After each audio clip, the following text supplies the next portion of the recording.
Halo, saya Alaf Zikrila, mahasiswa Magister Ilmu Komunikasi Universitas Paramadina. Hari ini saya sedang berada di kantor Tempo untuk menyaksikan film yang sedang menjadi pembicaraan hangat di belakang, yaitu Pesta Babi.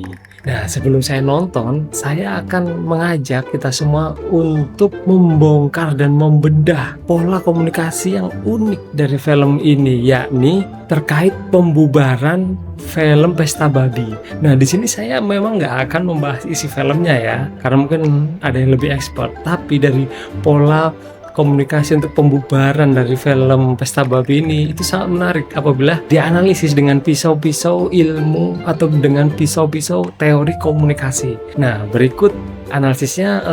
Kita sebaiknya pindah aja ya ke tempat lain. Yuk.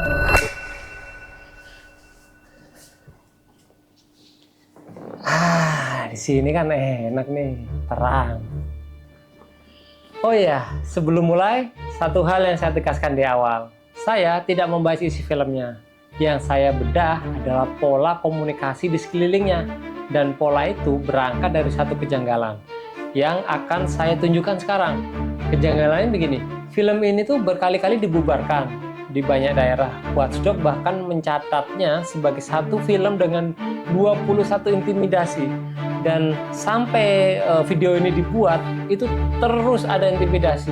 Entah mungkin berapa jumlahnya, tetapi anehnya film ini justru makin dicari. Permintaan nobarnya pun dilaporkan melonjak hingga ribuan. Nah, supaya fokus dan berimbang, saya akan bahas peristiwa pembubarannya ya, bukan soal isi Papuanya. Karena saat ini memang saya belum nonton film lengkapnya sih. Anyway, dari pembubaran tersebut muncul pertanyaan besar yang ingin saya jawab. Kenapa upaya menghentikan sebuah karya itu justru memperluas peredarannya? Pertanyaan besar itu saya pecah menjadi dua pertanyaan lagi.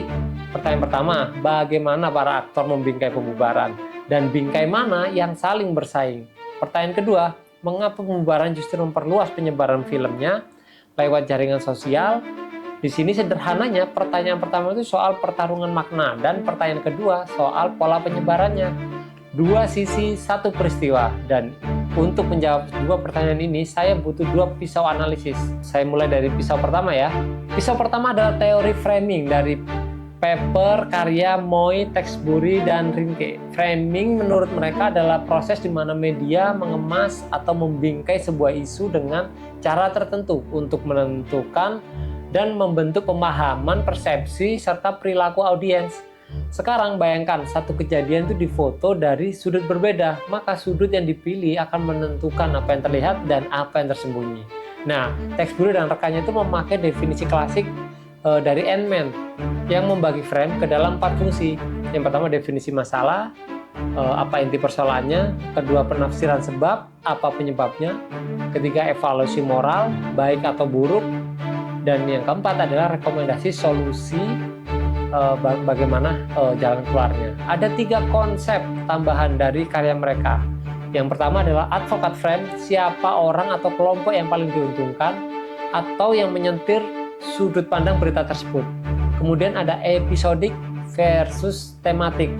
Apakah berita itu melihat secara instan, kasus per kasus saja atau episodik, atau melihat secara mendalam sebagai masalah sistemik sebuah masyarakat, atau itu yang disebut mereka sebagai tematik. Nah, yang ketiga adalah atribusi sebab, kepada siapa atau kemana media tersebut melemparkan tanggung jawab atas masalah yang terjadi.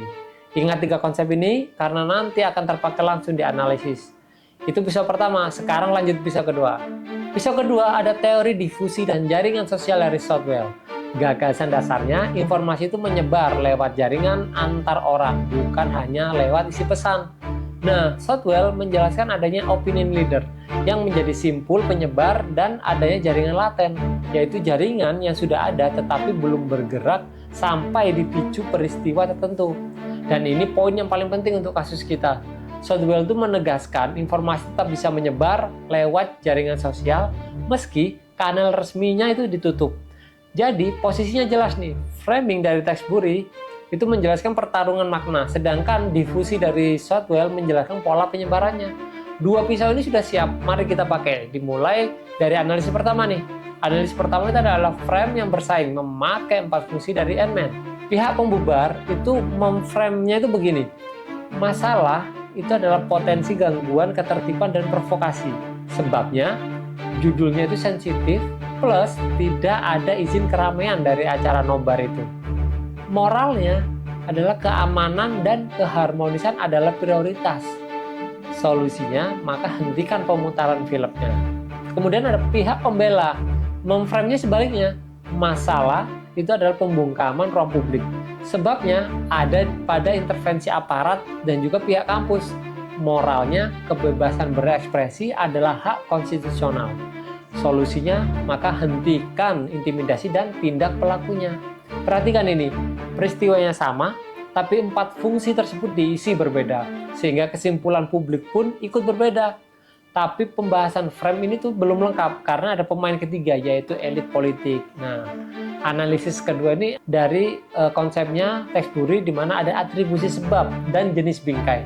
Masih memakai kerangka bahasan dari Textbury yang tadi, elit politik ternyata tidak satu suara. Seperti contohnya, Ketua DPR RI Puan Maharani itu akan meminta penjelasan sambil mengakui bahwa apa yang dibahas film ini merupakan isu yang sensitif. Kemudian ada Komisi 1 DPR RI juga ada TB Hasanuddin yang menilai pembubaran oleh TNI melampaui tugas pokoknya. Menko Yusril menyebut pembubaran bukan arahan terpusat dan sebagian hanya soal administrasi. Pernyataan Yusril ini menarik secara framing. Dengan menaruh sebab pada inisiatif lokal, bukan arahan dari pusat, maka tanggung jawabnya dipindahin aja dari pusat ke lokal. Inilah yang disebut Textbury sebagai fungsi penafsiran sebab atau atribusi sebab, dan di sini dipakai secara strategis. Ada juga beda jenis frame. Pihak pembubar memakai frame episodik, di mana tiap kejadian dianggap insiden lokal soal izin. Pihak pembela memakai frame tematik, di mana seluruh rangkaian dianggap pola represi yang berulang. Narasi satu film 21 intimidasi itu contoh bingkai tematik yang menang. Sampai di sini pertarungan maknanya jelas. Pertanyaannya, kenapa sih film tetap bisa menyebar? Nah, itu wilayah Shotwell nih. Analisis ketiga tuh, kenapa pembubaran justru memperluas penonton? Nah, saya jelaskan dengan Shotwell. Kuncinya itu ada 3. Pertama, distribusi tanpa kanal tunggal. Film ini itu tidak ada di bioskop dan tidak ada di streaming. Hanya lewat nonton bareng, komunitas-komunitas dalam kerangka Shotwell menutup satu titik, tidak menutup jaringan. Kedua, simpul penggerak seperti Watchdog, Ekspedisi Indonesia Baru, AJI, dan unit kegiatan mahasiswa itu berfungsi sebagai opinion leader. Persis konsep Shotwell. Satu acara dibubarkan, simpul lain tetap jalan. Ketiga, difusi saat ditekan. Shotwell menjelaskan informasi tetap menyebar lewat jaringan meski kanal resmi dikuasai. Itu yang terjadi di sini. Sutradara bahkan menyatakan makin ditekan, makin panjang musim nobarnya. Bahkan aduan di media sosial yang dipakai sebagai alasan pembubaran ikut menyebarkan informasi keberadaan film. Sekarang 2 pisau itu sudah bekerja. Mari kita satukan menjadi temuan inti. Nah, temuan intinya adalah pihak pembubar itu ternyata lemah di 2 medan sekaligus. Di medan makna dengan kerangka Textbury, framing terkait hak mengalahkan framing ketertiban. Sedangkan di medan penyebaran dengan kerangka Shotwell, tekanan justru menambah simpul, bukan menutup kanal. Kenapa bisa begitu? Karena dukungan sebagian elit dan organisasi sipil memperkuat framing pihak pembela. Dan karena distribusi jaringan tidak punya satu titik mati, jadi film ini tidak akan menganut satu tempat yang kalau ditutup, semua ikut berhenti. Sekarang bayangkan film disebar lewat satu bioskop atau satu kanal YouTube resmi. Itu satu pintu. Kalau pintu itu ditutup, misalnya akun YouTube itu di take down atau di bioskop dilarang diputar, maka penyebarannya langsung mati total. Satu titik dimatikan, semuanya selesai. Film Pesta Babi tidak begitu. Film ini tidak ada di bioskop dan tidak ada di streaming. Film ini hanya beredar lewat banyak acara nonton bareng komunitas di berbagai kota yang diadakan oleh kampus, organisasi, atau kelompok masyarakat. Tiap acara nonton bareng adalah pintu yang berbeda dan berdiri sendiri, tidak ada satu pintu pusat. Akibatnya, kalau aparat mau membubarkan nonton bareng di Mataram, maka acara yang di Ternate tetap jalan.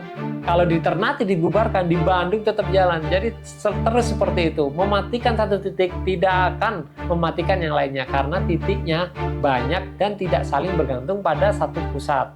Jadi rumusnya sederhana, makin keras ditekan, bingkai pembela makin kuat dan jaringannya makin aktif. Dari temuan ini, izinkan saya menutup dengan jawaban dan pesan akhir. Sekarang saya jawab 2 pertanyaan awal tadi. Pertanyaan pertama dengan framing yang jadi pembahasan teks duri, bingkai pembela menang karena memakai bahasa hak konstitusional.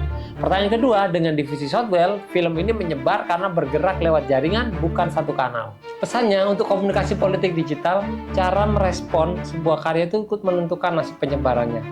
Menutup satu titik tidak lagi efektif di era jaringan dan di era digital yang sebesar sekarang. Dan represi komunikatif justru punya resiko balik yang besar.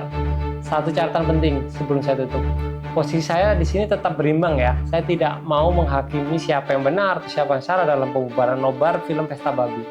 Saya hanya memaparkan 2 cara pandang secara setara, lalu membiarkan teori yang menganalisisnya.